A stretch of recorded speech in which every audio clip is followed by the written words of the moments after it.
You were selected by I think it was the Congregation for Doctrine of Faith, correct me if I'm wrong, to be a visitator for the Society of St. Pius X, and you talked about this in a chapter of your book, Christus Vincit, and I would encourage everyone to read this book, Christus Vincit. It is an interview account with His Excellency, and it's I can't stress how powerful this book is.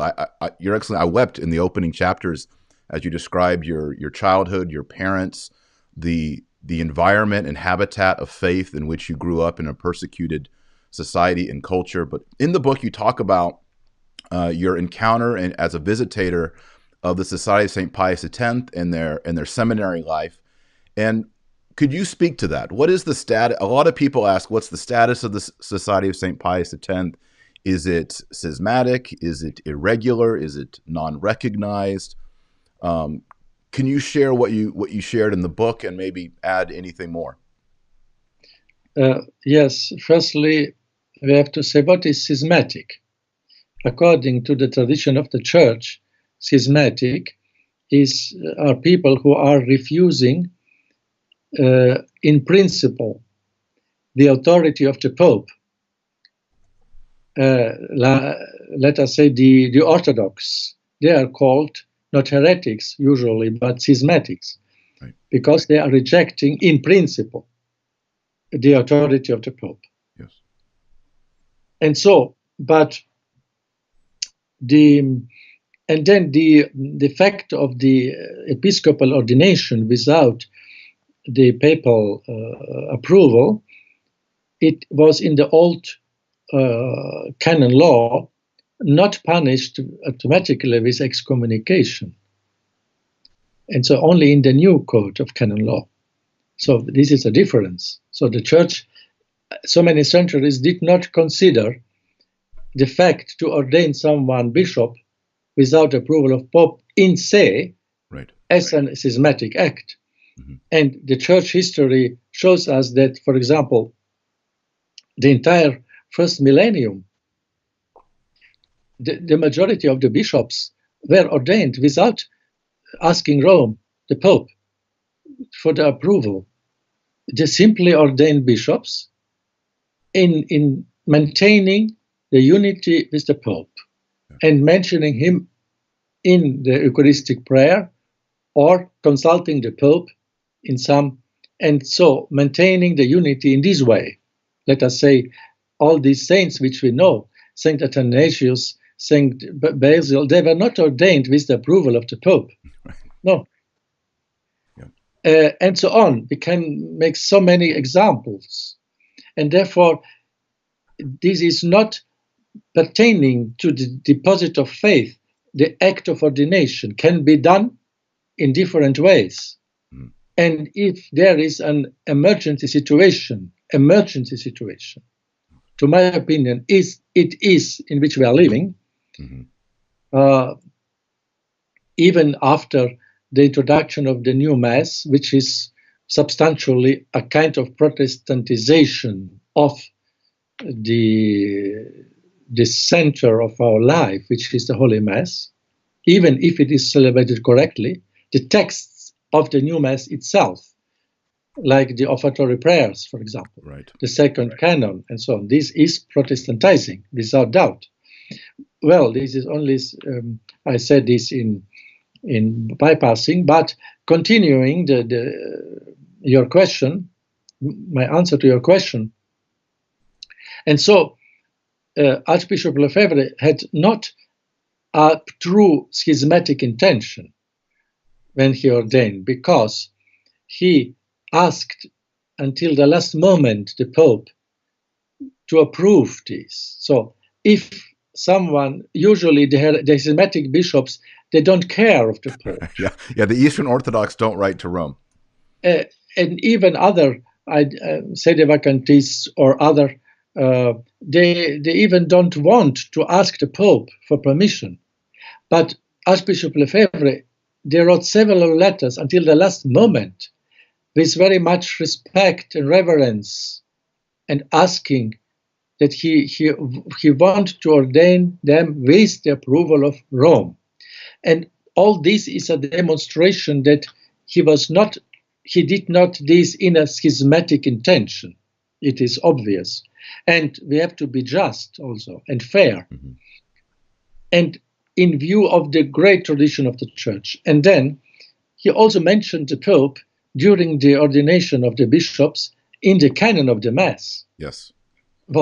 And this is a proof that he maintained the desire to be united with Rome, but in specific historical difficult situations, he could not act in another way. And he did this not to make a new parallel church, and he said this, but to do a real help and a service for the Roman Church itself, for the popes, who in the future, which God knows, will thank him that he did this. Yes.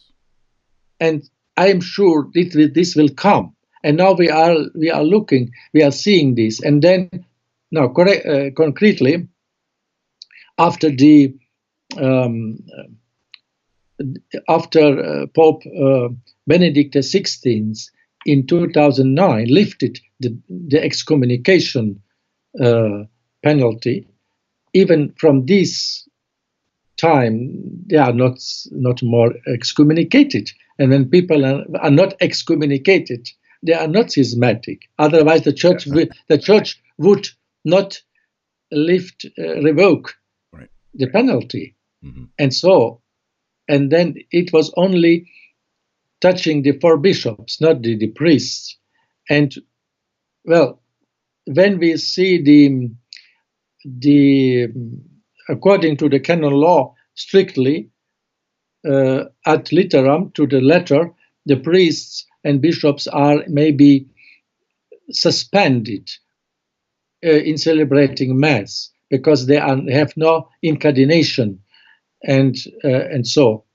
But now the situation changed because Pope Francis gave to all the priests of the Society of Pius X the faculties of confession.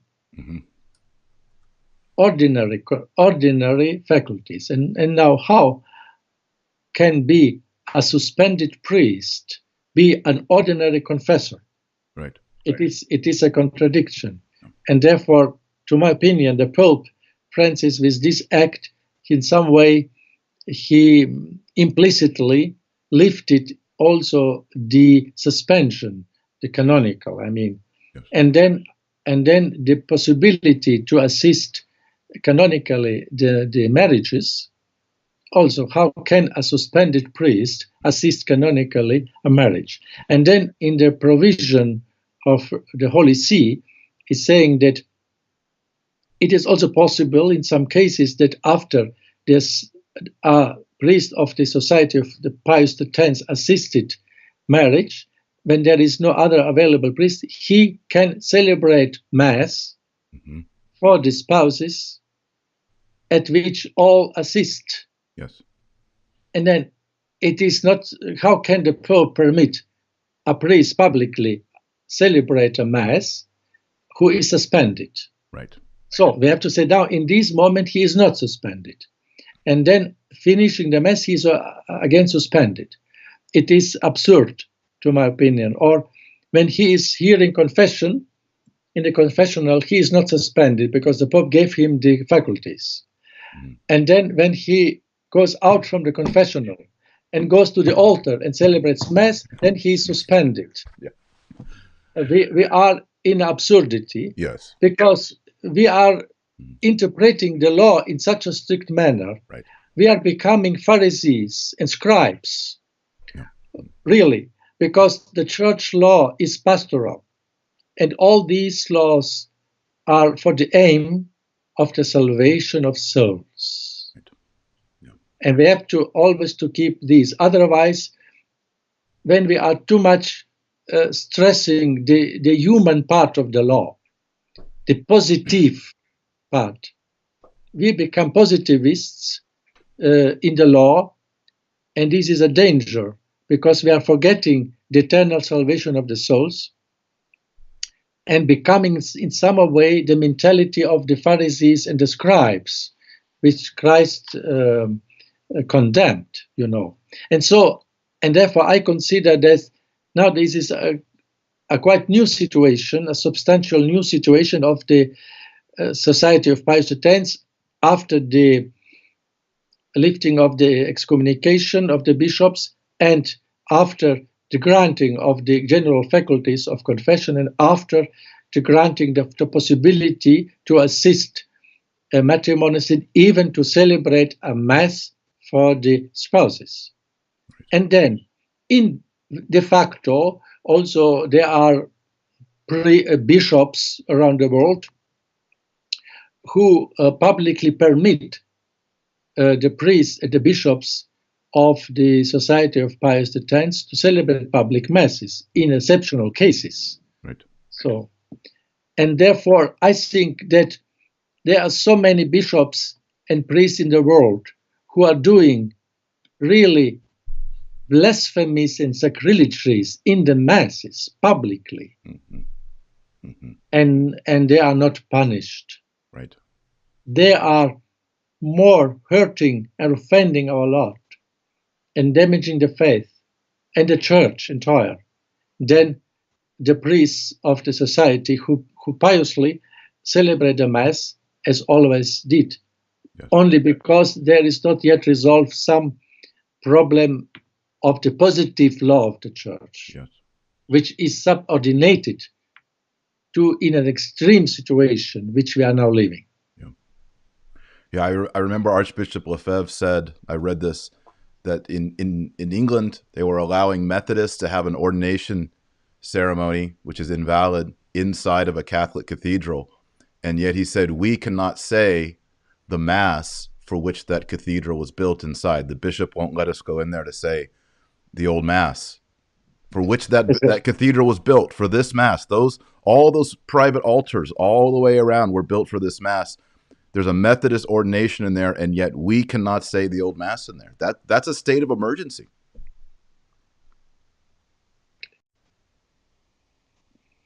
Yeah. Yes.